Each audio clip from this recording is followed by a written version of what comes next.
শারীরিকভাবে সুস্থ থাকলে এবং নতুন কোনো সমস্যার সৃষ্টি না হলে বিএনপি চেয়ারপারসন ও সাবেক প্রধানমন্ত্রী খালেদা জিয়া উন্নত চিকিৎসার জন্য আগামী 29 ডিসেম্বর লন্ডন যেতে পারেন। ওই দিন দিনের বেলায় কোনো এক ফ্লাইটে লন্ডনের উদ্দেশ্যে ঢাকার হযরত শাহজালাল আন্তর্জাতিক বিমানবন্দর ত্যাগ করতে পারেন তিনি। বেগম জিয়ার সঙ্গে তার ব্যক্তিগত ও মেডিকেল বোর্ডের কয়েকজন শীর্ষ চিকিৎসক যাবেন। জানতে চাইলে বিএনপির মহাসচিব মির্জা ফখরুল ইসলাম আলমগীর রোববার রাতে কালবেলাকে বলেন, বেগম খালেদা জিয়া উন্নত চিকিৎসার জন্য আগামী 29 ডিসেম্বর লন্ডন যেতে পারেন। চূড়ান্ত না হলেও এ ধরনের একটি চিন্তাভাবনা আমাদের রয়েছে। খালেদা জিয়া লিভার সিরোসিসে আক্রান্ত। চিকিৎসকরা জানিয়েছেন তার লিভার প্রতিস্থাপন প্রয়োজন। এছাড়া 79 বছর বয়সী খালেদা জিয়া দীর্ঘদিন ধরে হৃদরোগ, ফুসফুস, কিডনি, আর্থ্রাইটিস, ডায়াবেটিক্স সহ বিভিন্ন জটিলতায় ভুগছেন। খালেদা জিয়ার ব্যক্তিগত চিকিৎসক ও বিএনপির স্থানীয় কমিটির সদস্য অধ্যাপক ডক্টর AZM জাহিদ হোসেন গত 29 অক্টোবর সাংবাদিকদের জানান, উন্নত চিকিৎসার জন্য খালেদা জিয়াকে প্রথমে লং ডিস্টেন্স স্পেশালাইজড এয়ার অ্যাম্বুলেন্সে লন্ডনে নিয়ে যাওয়া হবে। এরপর সেখান থেকে তাকে অন্য একটি দেশে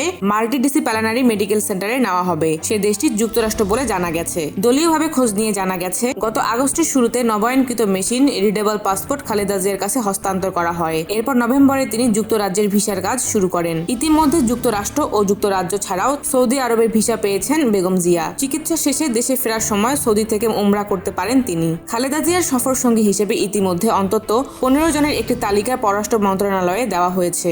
গত 30 অক্টোবর অন্তর্বর্তী সরকারের পররাষ্ট্র উপদেষ্টা মোহাম্মদ তৌহিদ হোসেন সাংবাদিকদের জানান, বিএনপির চেয়ারপারসন খালেদা জিয়া যুক্তরাজ্যে যাবেন এবং ওই দেশের ভিসা পাওয়ার জন্য সহায়তা দেবে পররাষ্ট্র মন্ত্রণালয়। সফরকারীদের মধ্যে বেগম জিয়ার পরিবার ও তার সহকারী রয়েছেন। এর আগে 2017 সালের 16 জুলাই লন্ডন যাত্রা করে একাধিক মামলার পরোয়ানা মাথায় নিয়ে ওই বছরের 18 অক্টোবর দেশে ফেরেন খালেদা জিয়া। ওই সময় তিনি যুক্তরাজ্যের ডক্টর হ্যাডলি ব্যারির চিকিৎসা গ্রহণ করেন। 2018 সালের 8 ফেব্রুয়ারি জিয়া অরফানেজ ট্রাস্ট সংক্রান্ত দুদকের মামলা সাজাপ্রাপ্ত হয়ে কারাগারে যান বিএনপি চেয়ারপারসন। পরে 2020 সালে মার্চে তৎকালীন আওয়ামী লীগ সরকারের নির্বাহী আদেশে শর্ত সাপেক্ষে বেগম জিয়াকে সাময়িক মুক্তি দেয়। প্রতি 6 মাস পরপর তার সাময়িক মুক্তির মেয়াদ বাড়ানো হয়। চলিত বছরের 5 আগস্ট ক্ষমতায় পট পরিবর্তন হলে পরদিন বসুন্ধরা এভারকেয়ার হাসপাতালে চিকিৎসাধীন থাকা খালেদা জিয়ার স্থায়ী মুক্তির আদেশ দেন রাষ্ট্রপতি মোহাম্মদ শাহাবুদ্দিন।